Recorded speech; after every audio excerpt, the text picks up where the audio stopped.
빌립보서 4장 11절 말씀 다 같이 한 목소리로 받들어 읽도록 하겠습니다. 내가 궁핍함으로 말하는 것이 아니니라. 어떤 형편이든지 나는 자족하기를 배웠노니. 아멘. 우리가 어제 말씀을 통해서 사도 바울이 빌립보 교인들과의 관계에서 물질보다 빌립보 교인들의 그 바울을 생각하는 마음 때문에 기뻐할 수 있는 그러한 관계를 형성할 수 있었던 이유는 바로 이 자족하기를 배웠기 때문이다. 우리가 살펴보았습니다. 그리고 또한 이 자족이야말로 또 빌립보에서 계속 강조하는 항상 기뻐할 수 있는 바로 그 비결이다. 우리가 그렇게 살펴보았습니다. 그리고 또한 그 자족은 세상 철학에서 이야기하는 것처럼 단순한 자족이 아니라 바로 자존하시는 모든 것을 우리의 모든 필요를 채워주시고 공급해 주시는 바로 하나님을 믿는 믿음 안에서 하나님께서 우리의 모든 것을 채워주시고 기 때문에 우리가 자족할 수 있다. 그렇게 살펴보았습니다. 그래서 이 예수 그리스도를 통해서 모든 것들을 체험받을 수 있다라는 그 믿음 가운데서 우리가 그것을 소망하면서 나아갈 때에 우리가 이 자족을 통해서 항상 기뻐할 수 있는 그러한 은혜 가운데 거할 수 있게 됩니다. 근데 이 자족은 그래서 한마디로 말하면 모든 환경으로부터 독립하고 자유하는 것입니다. 하나님께서 우리를 하나님의 형상으로 만드셨을 때에 그 하나님의 형상의 가장 중요한 속성은 바로 주권자이신 하나님의 그러한 능력처럼 바로 세상 모든 것에서 자유하는 능력입니다. 그래서 이 자유한다라고 할 때에 바로 인간은 하나님의 우리의 주인이신 바로 그 하나님께 복종할 뿐이지 그렇기 때문에 하나님 이외의 다른 모든 피조물에서는 자유하는 것이 바로 인간의 존엄입니다. 그게 바로 하나님의 형상의 영광이죠. 그렇다면은 이 창세기 1장에서 하나님께서 인간을 창조하시고 주신 복이 무엇인가 우리가 살펴보면은 그 복의 결론이 바로 모든 것을 다스리라. 다스리는 능력입니다. 우리가 모든 것을 그렇게 다스릴 수 있기 위해서는 바로 이 자족하기를 배워야지 그 자족을 통해서 세상 모든 것에서 독립할 수 있는 그런 능력을 얻어야지 세상 모든 것을 다스릴 수가 있습니다. 돈을 많이 가진다고 하는 것과 돈을 다스리는 것은 틀린 일이죠. 그래서 돈이 많아도 그것 때문에 내가 행복하지 않고 또 그것을 통해서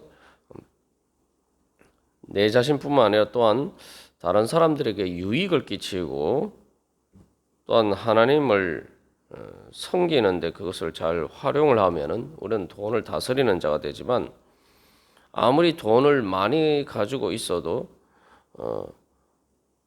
그렇지 못하면은 우리가 돈 때문에 바로 죄를 짓게 되고 그 죄의 유혹에 넘어가게 되면 결국은 우리는 돈을 많이 가졌다고 해서 돈을 다스리는 자가 아니라 내 마음대로 막 돈을 쓸 수 있다고 해서 내가 돈을 다스리는 자가 아니라 오히려 돈의 노예가 되는 거죠.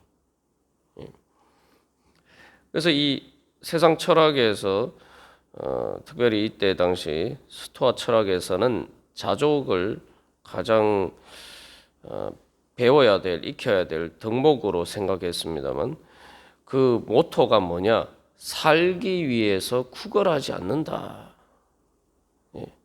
그래서 현재 주어진 것에 그것이 어떤 환경이든지 그래서 사도 바울이 어떠한 형편이든지라고 이야기하고 있는데 어떤 환경에 처해 있든지 그것에 이 만족할 수 있는 것을 바로 이제 자족이라고 해요. 어떻게 보면 상당히 이제 뭐 소극적인 것처럼 보이지만 환경에 통제를 받지 않고 어떤 환경에서도 바로 이 자기의 영혼은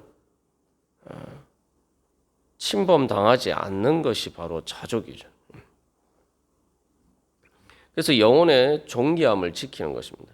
우리가 세상 살다 보면은 환경에 여러 가지 어려운 문제들이나 이런 일들이 닥치면은 또 뿐만 아니라 단순히 어려운 일들뿐만 아니라 좋은 일이 생겨도 마찬가지예요. 예를 들면 뭐 돈이 갑자기 뭐 많이 생긴다든지 이런 경우에도 마찬가지고 좋은 환경이든 나쁜 환경이든 우리가 그것에 이제 영향을 받기 마련입니다. 그런데 자족은 바로 그 세상 환경의 변화에 따라서 일어나는 그러한 안 좋은 영향력들을 해서 내 자신을 지키는 것이 바로 자족이. 그렇기 때문에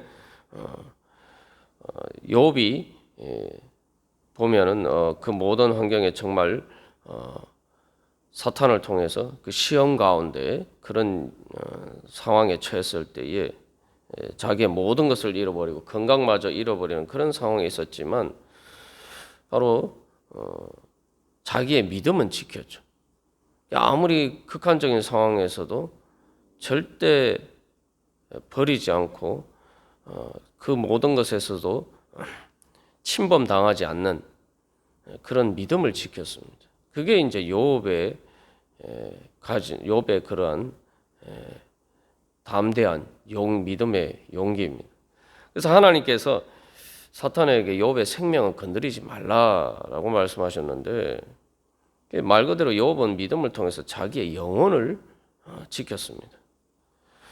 또 성경에서 우리가 이제 많은 인물들이 하나님 앞에서 믿음의 연단을 받을 때에 이 자족할 수 있는 사람은 바로 그 연단의 과정을 통해서 말 그대로 금과 같이 그런 존재로 변화가 되지만 그러나 자족할 줄 모르는 사람은 안 좋은 환경에 처하면 연단을 받는 것이 아니라 오히려 망가지죠. 그래서 요셉과 같은 경우에도 바로 이집트의 노예로 팔렸었고 거기에서 한 걸음 더 나가서 결국은 제수로까지 전락했지만 그러나 사람들에게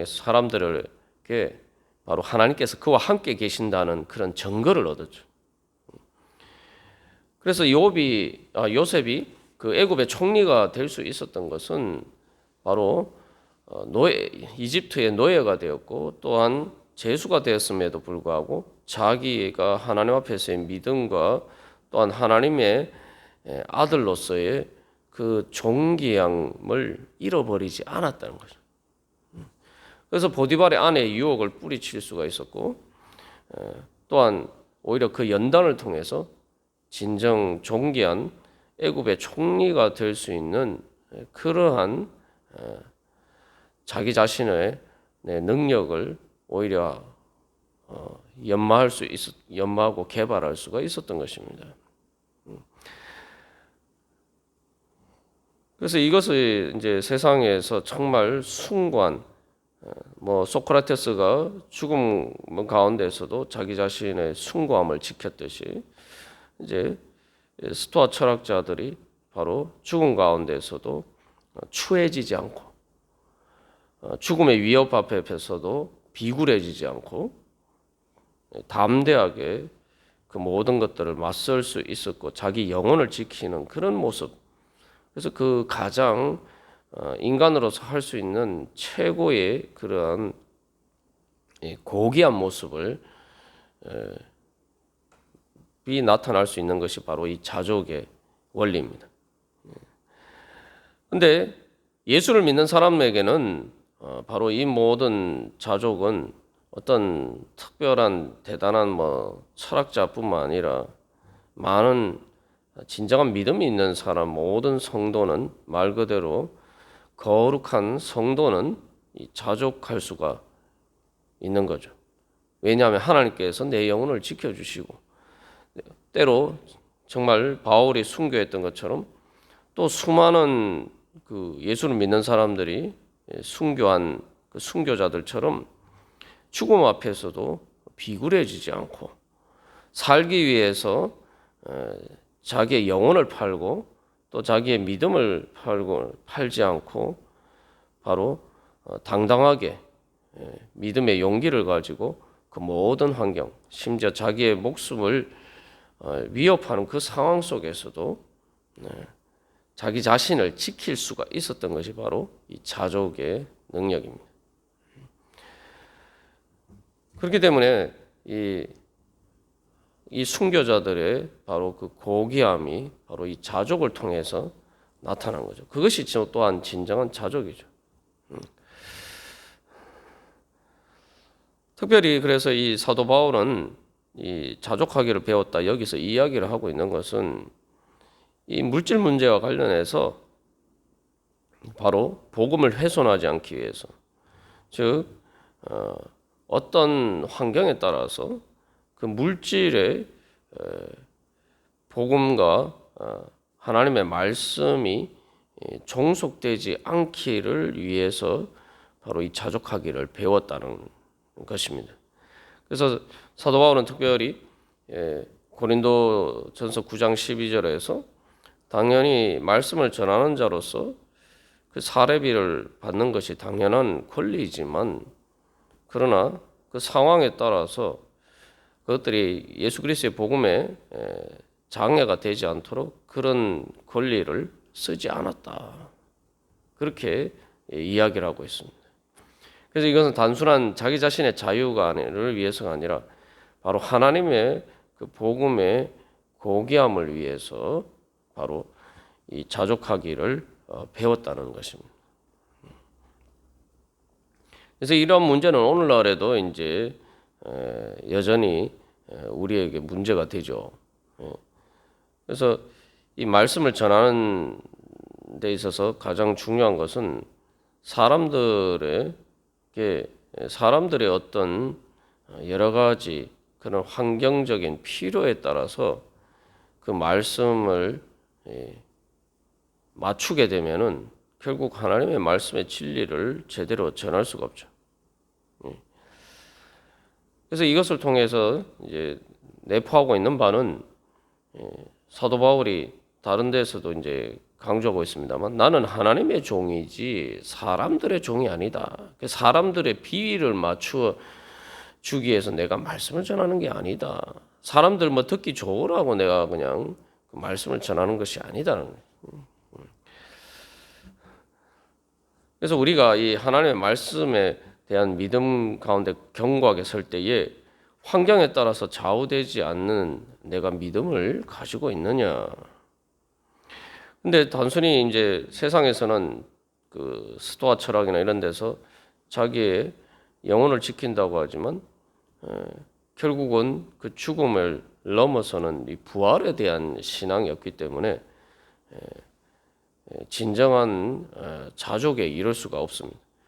그러나 우리는 믿음에 근거해서 하나님의 말씀의 진리에 근거했기 때문에 말씀을 통해서 내가 산다. 하나님이 그래서 예수님이 너희들이 떡으로 사는 것이 아니라 하나님의 입에서 나오는 말씀으로 사는 줄 알지 못하느냐 말씀하셨는데 우리 그것이 바로 자족할 수 있는 원리이고 그것이 비밀입니다.